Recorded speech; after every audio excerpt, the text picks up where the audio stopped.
the sentencing process. Tell us more about that. Yeah, so what will happen is that Donald Trump will have to report to probation, and probation will prepare what's called a pre-sentencing report, where they take certain information, and this is something they do in every case before sentencing, certain information about him, including whether or not he expresses remorse, because that is something that is normally taken into consideration for sentencing. When Judge Merchan actually sentences any defendant, he takes many factors into consideration.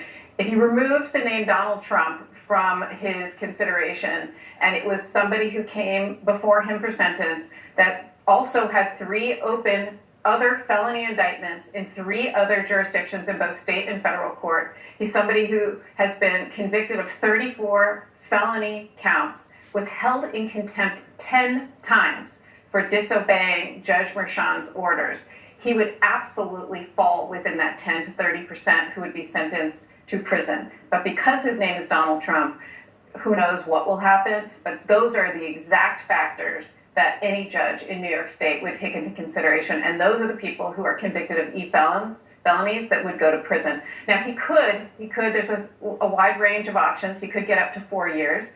He could also do weekends in jail. That's as an option if Judge Merchan wanted to do that, where you literally report to jail for weekends. He could do probation. He could do community service where he has to pick up trash on the subways. So could he do home arrest? He could do home arrest. Every option is on the table with a Class E felony like this. But I wanted to just put a perspective for people of what any other defendant, because I worked in the DA's office for about 30 years. I've seen hundreds of thousands of cases and sentences.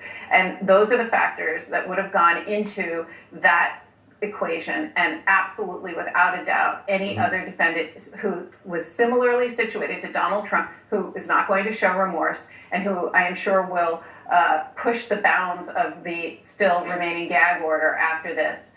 We'll see what happens, but anyone else in that position would get prison. Can I explain that?